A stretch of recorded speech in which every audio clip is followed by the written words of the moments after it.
अस्सलाम वालेकुम जी, की हाल चाल है? ठीक ठाक हो? उम्मीद करना सब खैर खैरियत नाल होंगे।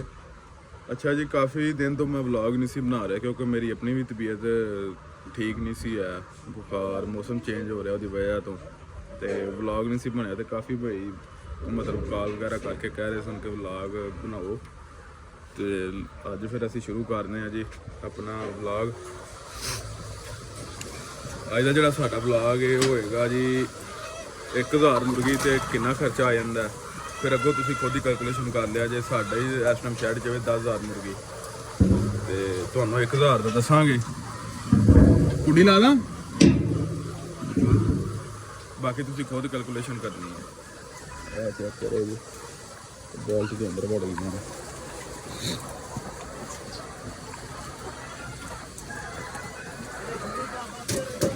अच्छा जी, ये सब तो पहला तो आ जाता चूजे से। हुण जिहड़ा चूजा है वो है जी 300 रुपये का एक, 300 रुपये का एक चूजा है। तो 300 रुपये का एक चूजा है जी। उस तो बाद एक चूजे की जी फीड है ना, एक चूजे ने मतलब पहले दिन तो लैके अंडे देने तक जी खानी है वो 7.5 किलो, 7.5 किलो एक चूजे ने जी ना फीड वो खा लेनी है। ठीक है। उस तो बाद आ जाती है जी वैक्सीनेशन आ जांदियां ने, 2 तो 3 वैक्सीनेशन होणगियां। ठीक है। उन्होंने तुम 100 रुपया लगा लो एक चूजे का। उस तो बाद 1000 चूजे तो लेबर सारी गल तुम नहीं रखोगे। उस तो बाद बिजली है वो भी तुम कट ही दो। उस तो बाद बरादा है थले। ठीक है। ए तुम लगा लो एक चूजे का 100 रुपया। ए जो बरादा है नीचे ए एक मुर्गी का मैं दस रहा वा कि वैक्सीनेशन का भी 100 रुपया। तो जोड़ा बरादा थले चेक करो ना, यह जोड़ा यदा भी 100 रुपया तुम एक चूजे का लगाओ। ठीक है। 7.5 किलो फीड लगाओ।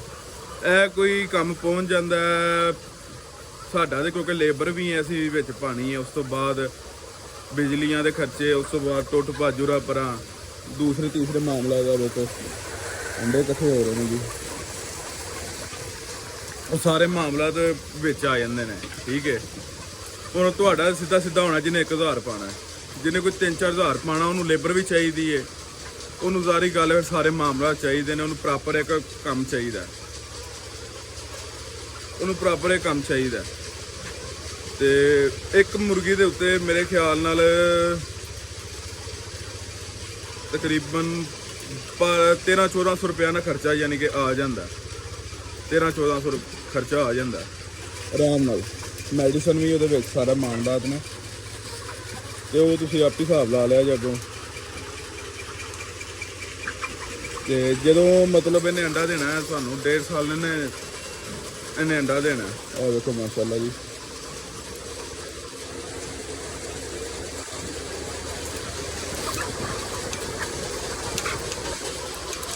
चेक करो जी, बच्चा अंडे चुक रहा। 1.5 साल इन्हें सानू अंडा देना है। ये माशाल्लाह जी इस टाइम साड़ी प्रोडक्शन जी है ना हो गई है कोई 30% के अगे पिछे।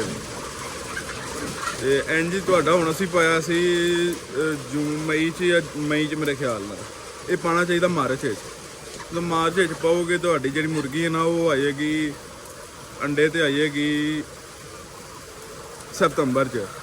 अक्तूबर च सही साइज़ पूरा कर जाएगी। फिर ये अगों जो सितंबर च अंडे तो आएगी, अक्तूबर च सही साइज़ हो जाएगा पूरा। फिर अगों जनवरी तक तुम अपने पैसे पूरे कर लेने जो तुम लाए ने, तो उत्ते अगों प्रॉफिट ही है।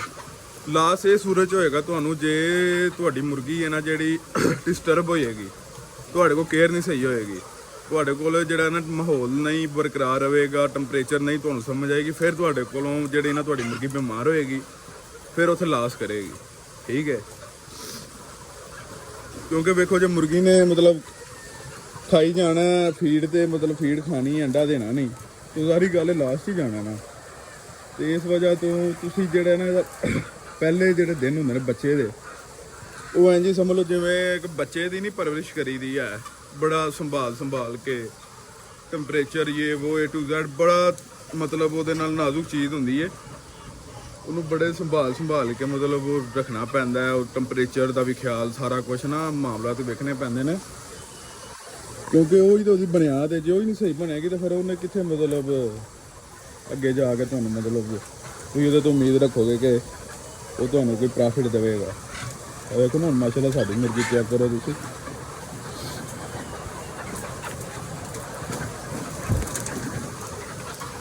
ਉਸ ਤੋਂ ਬਾਅਦ ਫਿਰ ਜਦੋਂ ਤੁਹਾਡੇ 1.5 ਸਾਲ ਬਾਅਦ ਅੰਡੇ ਤੋਂ ਮੁਰਗੀ ਉਤਰ ਜਾਣੀ, ਫਿਰ ਇੱਕ ਵੈਕਸੀਨੇਸ਼ਨ ਲੱਗਦੀ ਹੈ।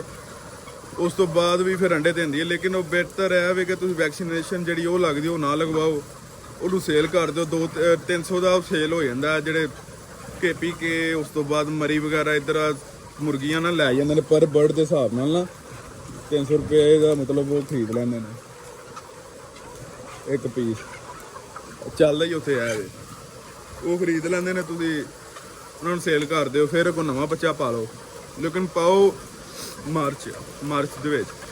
ਉਹਦਾ ਫਾਇਦਾ ਹੋਏਗਾ ਕਿ ਤੁਹਾਡੀ ਮੁਰਗੀ ਜਲਦੀ ਪ੍ਰੋਡਕਸ਼ਨ ਤੇ ਆਈਏਗੀ, ਤੇ ਉਸ ਤੋਂ ਬਾਅਦ ਜਿਹੜਾ ਨਾ ਸਰਦੀਆਂ ਆਪਣੇ ਪੈਸੇ ਪੂਰੇ ਕਰੇਗੀ, ਅੱਗੋਂ ਤੁਹਾਨੂੰ ਪ੍ਰੋਫਿਟ ਹੀ ਜਿੰਨਾ ਮਰਜ਼ੀ ਲਈ ਜਾਓ। ਹੁਣ ਇੱਕ ਭਾਈ ਨੇ ਮੈਨੂੰ ਕਾਲ ਆਈ, ਕਹਿੰਦਾ ਭਾਈ ਜਾਨ ਅਸੀਂ ਨਾ ਪਹਿਲਾਂ ਕਰਦੇ ਹਾਂ ਬ੍ਰੈਲਰ ਦਾ ਕੰਮ, ਤੇ ਉਹ ਸਾਨੂੰ ਲਾਸ ਹੁੰਦਾ ਸੀ ਇਹ ਉਹ, ਤੇ ਉਹ ਤੇ ਫਿਰ ਕੰਮ ਇੰਝ ਦਾ ਹੀ ਹੈ। ਅਸੀਂ ਵੀ ਉਹਦੇ ਤੋਂ ਇਹਦੇ ਤੇ ਕਨਵਰਟ ਹੋਏ ਹਾਂ। ਉਹ ਵੀ ਸਾਡੀ ਸਮਝ ਨਹੀਂ ਸੀ ਆਇਆ ਕਿ ਕੰਮ ਕੀ ਹੈ। ਟੈਨਸ਼ਨ ਹੀ ਕੰਮ ਘੱਟ ਹੀ, ਟੈਨਸ਼ਨ ਜ਼ਿਆਦਾ ਹੈ। ਉਹਦਾ ਵਾਸਤੇ ਬੈਸਟ ਕੰਮ ਹੈ ਜਿਹਦਾ ਵੇਖੋ ਕੁਝ 3-4 ਸ਼ੈੱਡ ਨੇ, ਇੱਕ ਨਾ ਇੱਕ ਜੋ ਘਟੇ ਨੇ ਦੂਸਰੇ 'ਚ ਵੱਜ ਜਾਂਦੇ ਨੇ, ਕਿਸੇ ਨਾ ਕਿਸੇ 'ਚ ਯਾਨੀ ਕਿ ਬੰਦੇ ਦਾ ਨਾ ਕੰਮ ਚੱਲਦਾ ਰਹਿੰਦਾ। ਠੀਕ ਹੈ,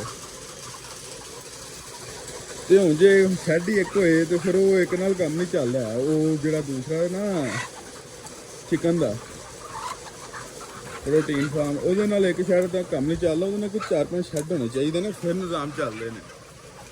ਤੇ ਉਸ ਤੋਂ ਬਾਅਦ ਉਹਦੇ ਵਾਸਤੇ ਦਿਲ ਗੁਰਦਾ ਵੀ ਹੋਣਾ ਚਾਹੀਦਾ, ਕਿਉਂਕਿ ਉਹਦਾ ਪਤਾ ਨਹੀਂ ਚੱਲਦਾ, ਜਦੋਂ ਮਰਜ਼ੀ ਅੱਲਾ ਮਾਫ ਕਰੇ ਕੁਛ ਵੀ ਹੋ ਜਾਂਦਾ। ਬਾਕੀ ਉਮੀਦ ਕਰਨਾ ਤੁਹਾਨੂੰ ਸਮਝ ਆ ਗਈ ਹੋਏਗੀ ਕਿ ਇੱਕ ਮੁਰਗੀ ਤੇ ਕਿੰਨਾ ਖਰਚਾ ਹੋ ਜਾਂਦਾ। ਉਸ ਤੋਂ ਬਾਅਦ ਤੁਸੀਂ ਖੁਦ ਹੀ ਕੈਲਕੂਲੇਸ਼ਨ ਕਰ ਲਿਆ ਜੇ ਕਿ ਕਿੰਨੇ ਅੰਡੇ ਦੇਵੇ। ਇਸ ਟਾਈਮ ਜਿਹੜਾ ਨਾ ਪੇਟੀ ਦਾ ਰੇਟ ਚੱਲ ਰਿਹਾ, ਕਨਫਰਮ ਨਹੀਂ ਹੈ ਮੈਨੂੰ, ਲੇਕਿਨ ਮੇਰੇ ਖਿਆਲ ਨਾਲ 8-9 ਹਜ਼ਾਰ ਦੇ ਅੱਗੇ ਪਿੱਛੇ ਵਿੱਚ, ਤੇ ਉਹ 26-27 ਰੁਪਏ ਦਾ ਨਾ ਇੱਕ ਅੰਡਾ ਜਿਹੜਾ ਨਾ ਸੇਲ ਹੋ ਰਿਹਾ। ਤੇ ਉਹ ਤੁਸੀਂ ਖੁਦ ਹੀ ਹਿਸਾਬ ਲਾ ਲਿਆ, ਜੇ ਕੋਈ ਸਰਦੀ ਹੈ ਤੁਹਾਨੂੰ ਪਤਾ ਮਹਿੰਗੇ ਹੋਣੇ ਨੇ, ਸਸਤੇ ਤੇ ਹੋਣੇ ਨਹੀਂ ਹੈ, ਤੇ ਮਹਿੰਗੇ ਵੀ ਕਿੰਨੇ ਨੇ। ਲੇਕਿਨ ਇਹ ਵੀ ਕੰਮ ਅੱਛਾ ਹੈ, ਠੀਕ ਹੈ ਕੰਮ। ਜੇ ਤੁਸੀਂ ਸਟਾਰਟ ਲੈਣਾ 1000 ਤੋਂ ਲਵੋ, ਜ਼ਿਆਦਾ ਲੈਣ ਦੀ ਜ਼ਰੂਰਤ ਨਹੀਂ ਹੈ, ਕਿਉਂਕਿ ਪੈਸੇ ਜ਼ਾਇਆ ਕਰਨ ਦੇ ਜੇ ਸ਼ੌਕ ਹੈ ਵੇ ਕਰ ਲਓ, ਲੇਕਿਨ 1000 ਤੋਂ ਲਵੋ, ਤੁਹਾਨੂੰ ਸਮਝ ਆ ਜਾਏਗੀ। ਤੁਸੀਂ ਖੁਦ ਹੀ ਕਹਿਣਾ ਕਿ ਕਰ ਲਈਏ, ਜ਼ਿਆਦਾ ਮਾਲ ਵਧਾ ਲਈਏ। ਬਾਕੀ ਇਹ ਜੀ ਅੱਜ ਦਾ ਆਪਣਾ ਵਲੌਗ। ਤੇ ਬਾਕੀ ਜੇ ਕਿਸੇ ਨੂੰ ਕੋਈ ਇਨਫੋਰਮੇਸ਼ਨ ਲੈਣੀ ਹੋਏ ਤੇ ਉਹ ਕਾਲ ਕਰ ਸਕਦਾ, ਮਸਲਾ ਕੋਈ ਨਹੀਂ ਹੈ। ਅੱਗੇ ਵੀ ਮੈਨੂੰ ਕਾਫੀ ਬਈ ਕਾਲ ਕਰਦੇ ਰਹਿੰਦੇ ਨੇ, ਪੁੱਛਦੇ ਰਹਿੰਦੇ ਨੇ, ਤੇ ਉਹਨਾਂ ਨੂੰ ਵੀ ਮੇਰੇ ਖਿਆਲ ਨਾਲ ਉਹਨਾਂ ਨੂੰ ਫਿਰ ਡਿਟੇਲ ਨਾਲ ਸਮਝ ਲੱਗ ਜਾਂਦੀ ਹੈ। ਫਿਰ ਜਿਹੜੀ ਚੀਜ਼ ਉਹਨਾਂ ਨੂੰ ਚਾਹੀਦੀ ਹੁੰਦੀ ਹੈ ਉਹ ਮੈਨੂੰ ਮਿਲ ਜਾਂਦੀ ਹੈ, ਪੁੱਛ ਲੈਂਦੇ ਨੇ। ਇਹ ਵੇਖੋ ਇਹ ਨੈਸਟਾਂ ਨੇ, ਇਹ ਤੁਹਾਨੂੰ ਇਹ ਵੀ ਲੈਣੀਆਂ ਪੈਣੀਆਂ ਨੇ। ਤੁਸੀਂ ਕੀ ਲਾਣੀਆਂ ਨੇ 1000 ਦੇ ਤੇ ਨਹੀਂ, ਉਹ ਤੁਸੀਂ ਉਂਝ ਇੰਟਾਂ ਵਗੈਰਾ ਰੱਖ ਕੇ ਤੇ ਤੁਸੀਂ ਉਹ ਕਰ ਸਕਦੇ ਹੋ, ਬਣਾ ਸਕਦੇ ਹੋ। ਇਹ ਚੈੱਕ ਕਰੋ, ਉਹ ਦੇਖੋ ਅੰਡੇ ਪਏ ਨੇ।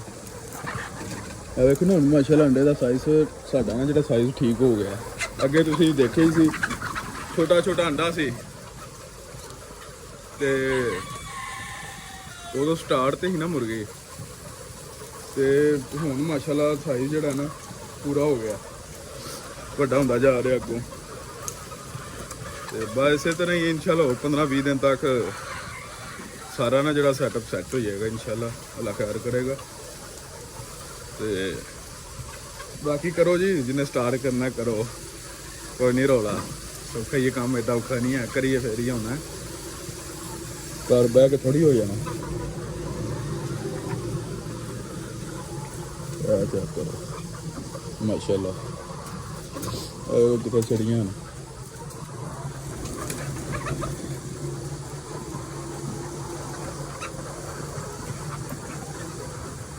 ਲੋ ਜੀ, ਫਿਰ ਦਿਓ ਇਜਾਜ਼ਤ, ਇਨਸ਼ਾਅੱਲਾ ਮੁਲਾਕਾਤ ਹੁੰਦੀ ਹੈ ਜੀ ਨੈਕਸਟ ਵਲੌਗ ਵਿੱਚ। ਤੇ ਅੱਗੋਂ ਇਨਸ਼ਾਅੱਲਾ ਵਲੌਗ ਫਿਰ ਦੱਸਿਆ ਜਿਹੜਾ ਤੁਹਾਨੂੰ ਚਾਹੀਦਾ ਉਹ ਫਿਰ ਬਣਾ ਦੇਵਾਂਗੇ। ਤੇ ਉਮੀਦ ਕਰਨਾ ਤੁਹਾਨੂੰ ਪਸੰਦ ਆਇਆ ਹੋਵੇਗਾ। ਅੱਲਾ ਹਾਫਿਜ਼ ਜੀ।